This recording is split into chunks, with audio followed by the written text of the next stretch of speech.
I'd love to know in the comments down below, how many of you think or know you have had an encounter with a cryptid creature? I myself believe I've had quite a few weird run-ins with some things that I can't quite explain. Can I call them cryptid? Maybe not, but they're definitely strange and unexplainable in nature. Welcome back to the swamp, my friends. It's good to see you made it back for another episode. In today's episode, we're going to be sharing some creepy and allegedly true cryptid encounters sent in by viewers just like you. If you have a cryptid encounter or something else that you would like to share, be sure to submit it at swampdweller.net or the email you can find in the description down below. I'd love to share your story with everyone here in the swamp. It's stories like yours that help keep this show going on a daily basis. Now, without further hesitation, let's get right into these creepy and allegedly true cryptid stories that'll keep you up tonight.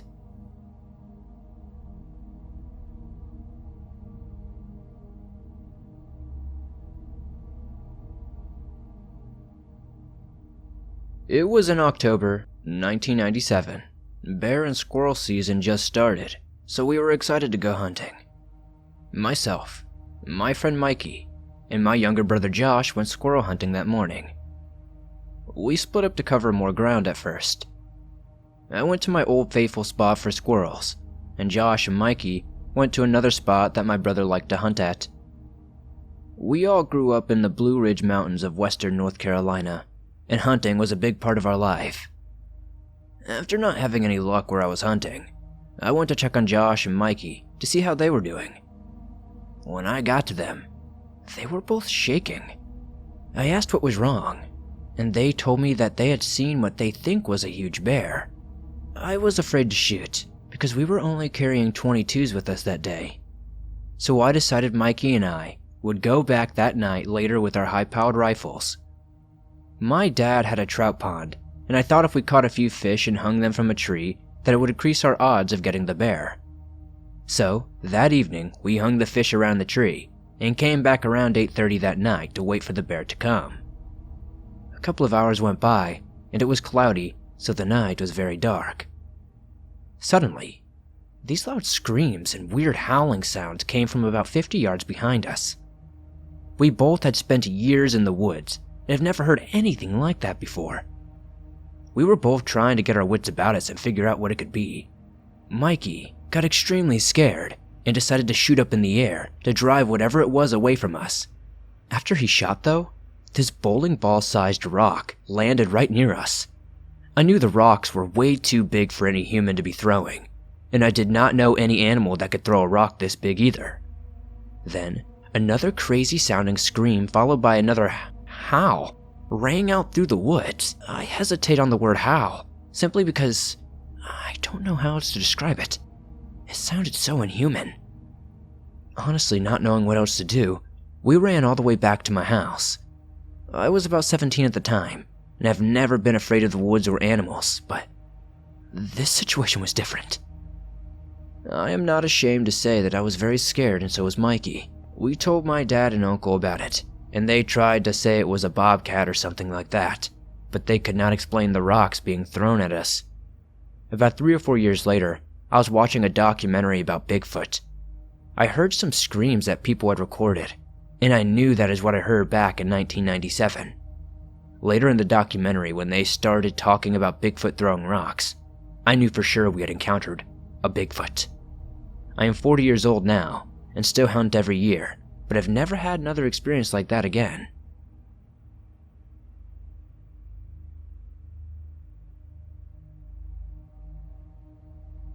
This is not an exceedingly long story, but I think it is creepy enough for me to share it.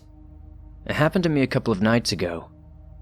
I heard my dog barking from outside for him to bring him back inside. We have him on a staked down lead because he will run away if you let him off the leash, since after all he is a beagle. Anyway, I went outside with a leash so I could retrieve him.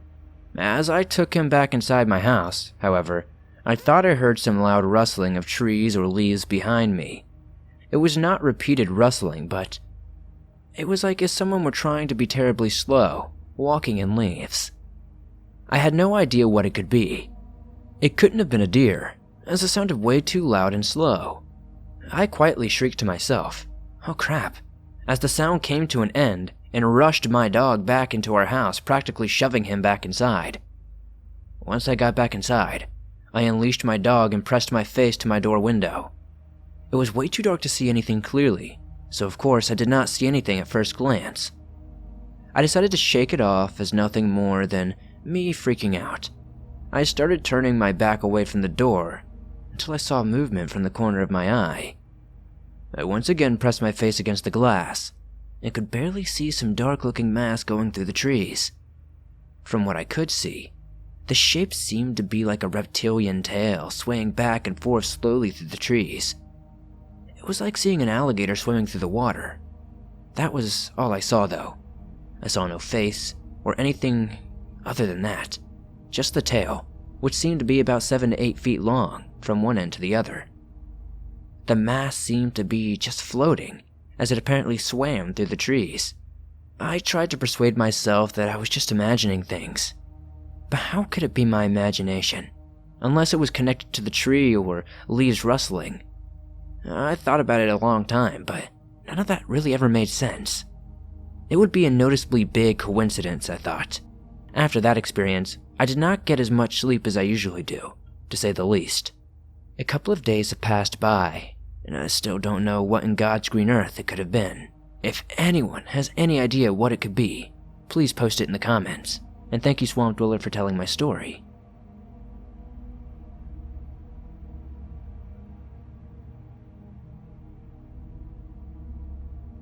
I am a member of the 82nd Airborne, stationed in Fort Bragg, North Carolina. For the most part, it is a fun gig. You get to jump out of airplanes and go on the occasional field training exercise. My story occurred on one of those times I was out in the field. I got a call from my platoon sergeant after I got home from work. He said he needed me to help with some detail on the land navigation course, and that it would probably take all night. After a bit of grumbling, I met up with him to load the equipment into the Humvee to head over to the course. He dropped me off near a known point on the course with a case of water and MREs, meals ready to eat, pretty gross processed food in a vacuum-sealed bag for those who don't know. He said he would be back to get me around 2300, and to look out for soldiers who got lost on the course. After he made my instructions clear, he drove off, leaving me alone in the woods. Several hours passed with no soldiers wandering anywhere near my point, and the sun had gone down, leaving me in the dark. I pulled out some chem lights to mark my position and played on my phone to pass the time.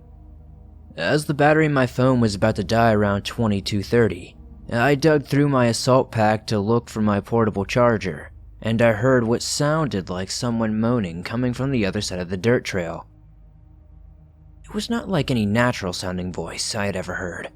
It almost sounded painful and metallic in a way. No matter how hard I try, I can't describe it other than it scared the living crap out of me. I quickly shined my light to see what the source of the noise was, and I swear I'll never forget what I saw. Standing about 50 meters away from me was what I can only describe as a gangly silhouette that appeared to be hunched over and twisted in the most bizarre contortion I have ever seen. The figure continued to make the strange moaning sound, and I noticed that even though I was shining my light directly at it, this thing was not reflecting any light at all. It almost appeared to be void of any color. It was just a shape. Shining my light on this thing was a big mistake though. Almost as soon as I showed the light at it, this thing twisted its whole misshapen body to face me and began shambling straight towards me with surprising speed. I was not armed at all, so I picked up my ACH, which is a helmet, and was getting ready to defend myself as best as I could. Just as the creature was about to cross the road to get to me, I saw the headlights of the Humvee approaching. I guess the sound of the engine and the headlights spooked this thing because it took off in the opposite direction, disappearing into the tree line. My platoon sergeant pulled up and asked if I was ready to get out of there. I said hell yeah, jumped in the vehicle, very enthusiastically, and ever since then, I have avoided being alone in the woods at night.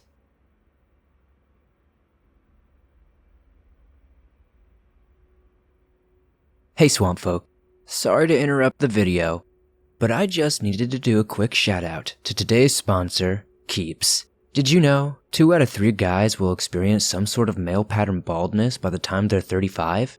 The best way to prevent hair loss is to do something about it while you still have the hair left. You can get treated from home now. You used to have to go to the doctor's office for your hair loss prescription.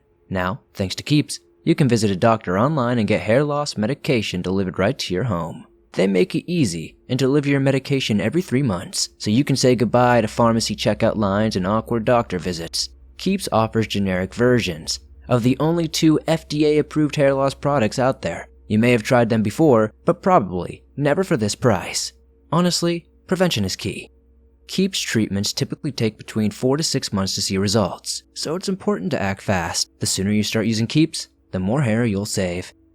Find out why Keeps has more 5-star reviews than any of its competitors, and more than 100,000 men trust Keeps for their hair loss prevention medication. Keeps treatments start at just $10 a month.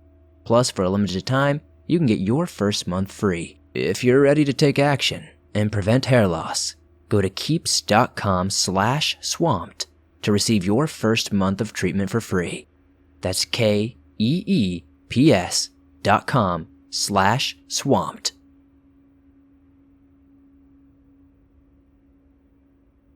First off, I love listening to your stories. I just recently found your channel. For personal reasons, you can call me Skeeter.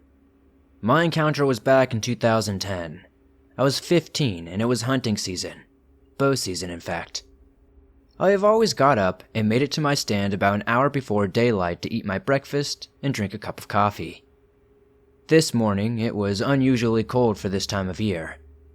I forgot to mention, I live in Florida, and around bow season it's normally pretty warm, maybe the 70s, sometimes even the 80s. But on that morning, I think it was high 40s to low 50s. After finishing my coffee, the sun was just starting to show light into the little clearing, not well enough to see, but enough that I could make out a few does in the food plot. I told myself if they were still there when I got light, I'd definitely take a shot on one. About 15 minutes later, the sun was up and the deer were still in the plot about 25 yards away, and I had a perfect shot. As I grabbed my bow, I stood up, drawing the string back as I did. The deer picked their heads up and looked behind them into some thick bushes and small oak trees. All at once, they ran faster than I have ever seen a deer run, almost like they were spooked by something else entirely. One doe stopped about 100 yards away, looking back towards that area, blowing and stomping the ground. When I heard what sounded like a big mature buck grunt, but only it did not sound normal. What I mean by this is that it sounded forced and out of tone. It's kind of hard to explain. I stood back, upholding my bow, and could hear the buck walking as it started to enter the food plot. I noticed that it looked sick and not how a normal deer should. The legs were deformed and its ribs were protruding out. This thing was much bigger than any deer I've ever seen. Thinking it was just sick, I was going to put it down and take it out of its misery. I drew my bow, got a clear sight of this thing, and let it go. On my release, I saw the arrow hit this thing in the shoulder and pass straight through it. The deer made a scream that sounded like hell just opened up, and all the lost souls made a cry out in pain. The deer turned as if it were looking for the origin of the arrow. I sat as still as I could. The deer started looking in my direction and acted as if it knew exactly where I was. I was wearing a full ghillie suit, and no part of my skin was visible. But that deer, or whatever it was, saw me and started to make a demonic bellow as it walked towards the tree my stand was in. I was roughly 18 feet in the air. I did the only thing I knew to do, and grabbed another arrow, and I drew my string back. I stood back up and let this hellacious deer thing have another one. I took aim and released this thing into its chest. Again, the creature made another cry, and it made it to the bottom of my tree stand. It shook and snatched at the stand, growling and bellowing. I grabbed another arrow, drew back, and pointed it straight down at this thing, and shot. Luckily, it hit it right on the top of the head. It screamed and staggered back, looking at me and then left running into the woods where it came screaming after. I eventually did not hear it anymore. I grabbed up my stuff and got the heck out of there, running as fast as I could and jumped on my four-wheeler and went home. When I got home, my dad asked if I saw anything. I told him no, and went to my room, never telling anyone about this. Still, I've never really told my dad about what I saw. I still go hunting, but I refuse to go to that area alone. Also, I now carry a .44 Magnum every time I go bow hunting. Thanks for letting me share my story. Maybe someone will have the answers that I'm looking for. If so, please maybe leave them in the comments or something, for I do not feel comfortable leaving my personal information.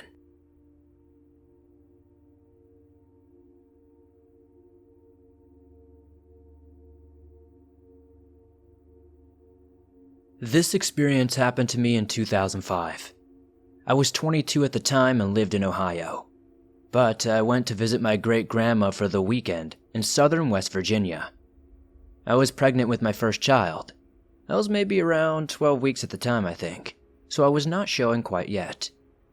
Now, in this area, it is very rural, and she basically lived in the middle of nowhere, at least 5 miles from any of her closest neighbors, and her house was surrounded by the woods and hills.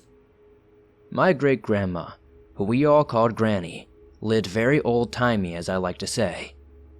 Although she had the money, she refused to get a new home or upgrade hers because my great-grandpa built the house. It was an old log house and she had to draw her water from a well, and all that good stuff, but she refused to live any other way. Since she was 91 at this time and couldn't really do these things anymore, her son, my great-uncle, would come up every day and get her water and wood for her fire. Anyway, I love spending time with my granny because she was so wise and full of stories and history. She was born in 1914, so she saw a lot that we had not. I grew up listening to the stories Granny would tell us. She used to tell us that there used to be a Bigfoot around in the area, and that she had seen it more than a few times. She said she never felt threatened or scared by it though. She said one time, when she was out helping my now deceased great-grandfather getting firewood, that she thinks they just got too close to one's territory and it threw rocks at them, so they backed off. And as soon as they backed off, the rock throwing stopped. She said she hadn't seen one in years and blamed the strip mining companies in the area for it. She said all the commotion probably scared them off or forced them further into the mountains. I myself never really believed any of it. I always thought it was just some story she made up to get us all scared or creeped out. But nonetheless, we all loved her stories about them. Now, Bigfoot is the only kind of cryptid Granny ever really mentioned. I was always interested in these types of things, so I know a bit more than just Bigfoot, and I like to get into paranormal stuff as well. That's enough backstory. Now, I will get into what happened. So I arrived at my granny's and was greeted with the normal hugs and kisses and hospitality as always. We went inside and I helped her fix supper. After we ate, we sat down and talked, caught up on what we had been doing since my last visit, and talked about my new pregnancy, which she was super excited about. I and my brother used to play up in those mountains behind her house when we were younger, so I asked her if she knew if our old treehouse was still up that we built. She replied she did not know. She said, "Honey, my old bones haven't let me up in those hills in quite a spell." I told her I wanted to walk up there the next day and see if our old path were still there, and to see if I could find the old treehouse and take some pictures of it. She nodded and said it was fine, and she would probably take a nap and rest her bones while I was gone. She then said to take my uncle's pistol with me though. She always kept it with her. I asked her why. She said the last couple of weeks something had been messing with her neighbor's chickens and dogs, and she said she thought it might be some coyotes, but said I do not think they would bother you, but she would not let me go if I did not take the gun. I agreed and said I would take the gun.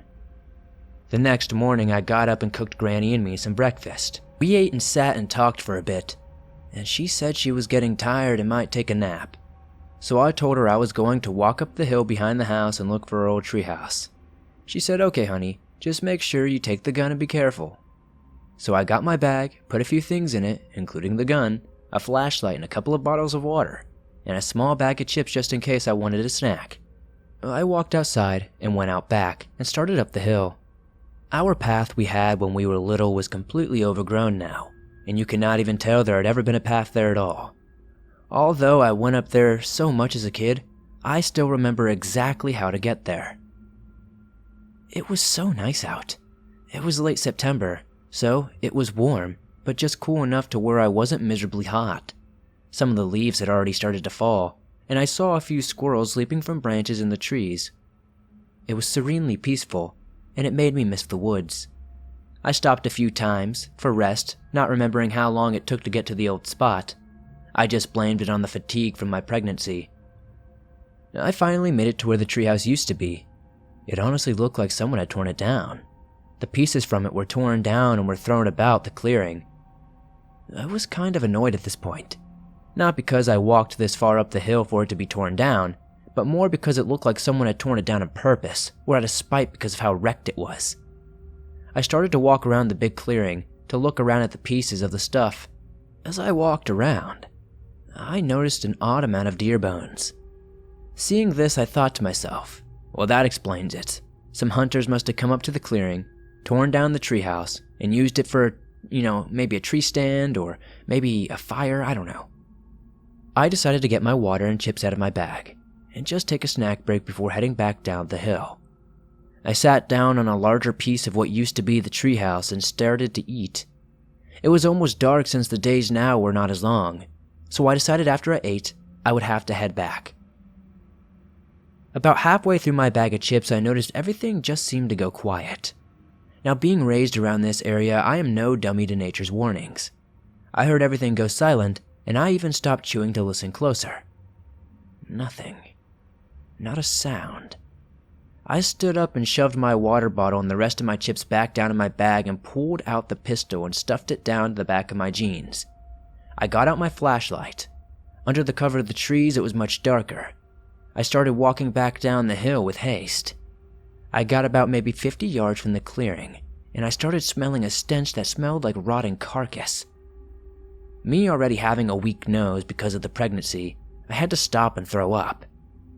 After I did this, I looked up and started to continue when I heard some footsteps in the leaves to the left of me. I stopped and shone my flashlight around. I didn't see anything at first, but I was freaking out, so I put my other hand on the pistol. I was trying to stay as quiet as possible. I made it to an old dried up stream that runs down the hill when it rains hard. It had steep banks, and I guess because of being a little freaked out and being pregnant, I felt so drained. I hadn't heard anything following me, although it was still quiet. I decided to climb down the side of the ditch and lean against the side of it. It was deeper than I am tall. I figured, if anything was out there, it would be able to go past me and not notice me here, so I could just take a breather for a second. I leaned there for maybe 2 minutes when this rotting smell came back within my range. I put my arm over my nose, trying not to throw up again. I managed to hold it back in this time. I shone my flashlight around my field of vision because I was becoming increasingly more paranoid and felt an insane amount of dread. I could see something crouching at the top of the stream bank, on the other side maybe 20 yards from me. Although it was crouching, it was a lot larger than I was. My flashlight was not the greatest, and it was too far out of my light beam to really get much detail, other than the fact that it was extremely skinny and very pale-skinned, maybe gray in color. Its head was hung down, as if it were staring at the ground holding extremely still. I was expecting a coyote, not this thing, whatever it was. Not knowing what this thing was, I put my hand on my pistol and gently pulled it from the back of my jeans. I clicked the safety off, and when I did this thing snapped its head up and just leaped and landed maybe 25 feet in front of me.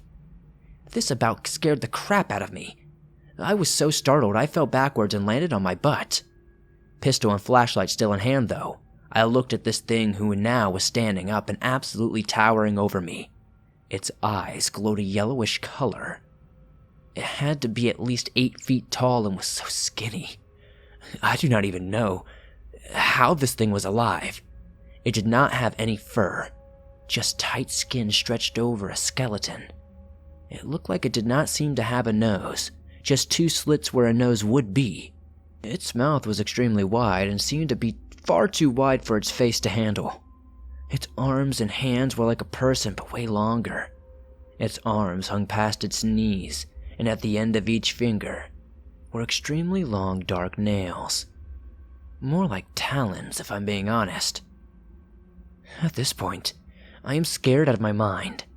I was just frozen there, on my ass in fear. I could not move. We stared at each other for what felt like forever, but could not have been more than 5 or 10 seconds.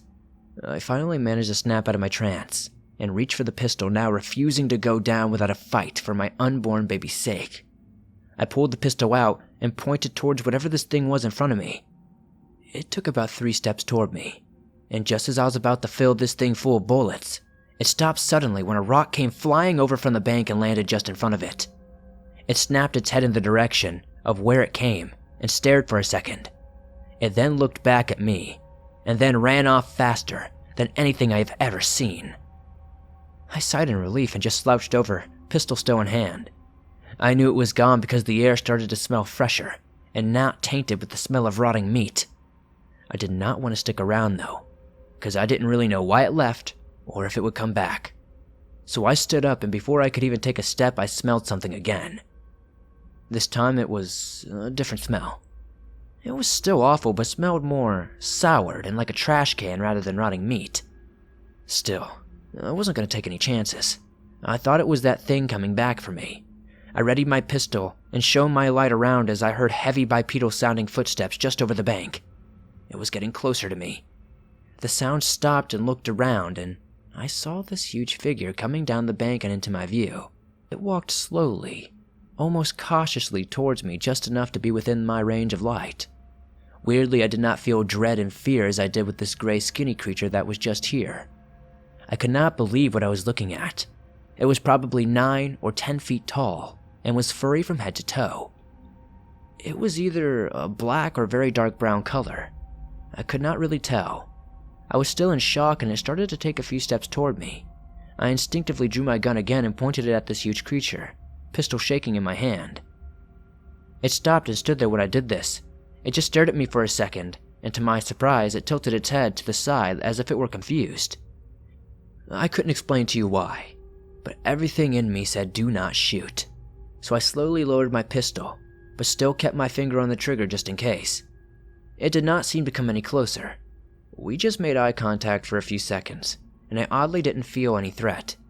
It stood there for a second longer, then turned and climbed up the other side of the bank in the direction the pale creature ran off. It stopped when it got to the top and turned to look at me once more before running off. I stood there in shock for probably 5 minutes. I was trying to wrap my head around everything. Finally, I just shoved my pistol back in my pants and booked it back toward the hill I came from. I was so relieved to get back to my granny's back porch. I climbed up the steps and sat down in one of the chairs, dropped my backpack to the porch, and sighed in relief. It was not 3 seconds after I sat down, I was startled again. "What's got you all spooked?" I heard come from the other side of the porch. It was Granny sitting there with her cup of coffee. Yes, this woman drank coffee all day. I said, "Good God, Granny, you about gave me a heart attack." I asked her why she was sitting out on the porch so late with the porch light off in the first place. She said she thought I would be back before she woke up from her nap, and when I was not, she just wanted to wait up for me. I reassured her that I was okay. She gave me a suspicious look and said, "Then why do you look like you've seen a ghost?" This woman caught me up in every lie I had ever told growing up, so I just told her the truth, but I left out seeing the pale gray skinny figure. She grinned and laughed a little. I said, "What's so funny?" She asked me if it was black or a red furry thing. I told her it was black, I think. She said, I wish I could have seen her." I looked at her confused. "Her?" She said yes.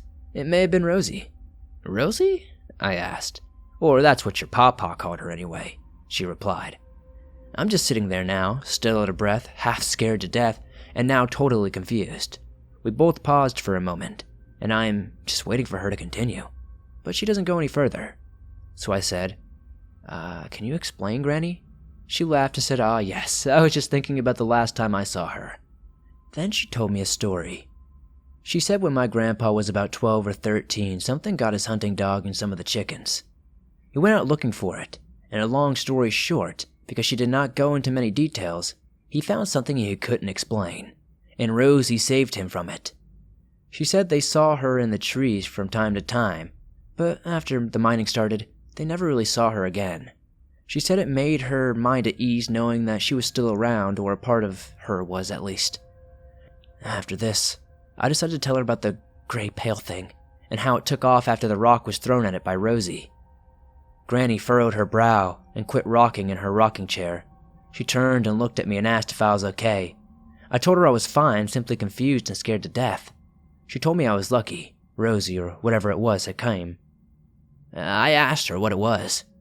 She shushed me and said we should not talk about such things. Just be glad you and the baby were protected. I started to beg for her to tell me, but she just said, "Let's go inside. It's getting chilly." So I helped her inside, and Granny went to bed. I could tell she didn't want to talk about it anymore, and I didn't want to upset her, so I let it go. I never really got to ask her about it again because Granny died about 2 years later. God rest her soul. I am no expert on these things, but Granny and I were both convinced that Rosie, or whatever it was a Bigfoot, and Granny wasn't one bit afraid of them. She believed they were good creatures. For the other thing I saw, I never felt so much fear and dread, and I've never feared for my life, or for the life of my baby that way. Granny never did tell me what it was. Has anyone else seen anything like this, or ever heard of Bigfoot protecting humans from something? If this didn't happen to me, I wouldn't believe it myself. So if you don't believe me, I don't blame you. But I would like to at least let you know that there are some things we can't explain out there in the world. Thank you for sharing my story. I hope it can get some answers.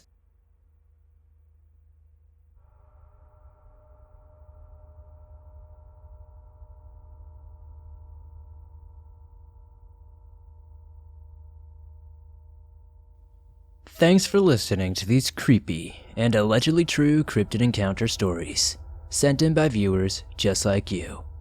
If you have a story you would like to share in a future video, be sure to submit it at swampdweller.net or the email you can find in the description down below.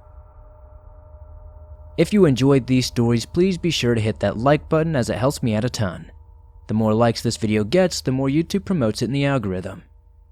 If you're new to the swamp, why not join us? Hit the subscribe button and turn on notifications to never miss a new video, as I upload them almost every single day, and all things natural and supernatural.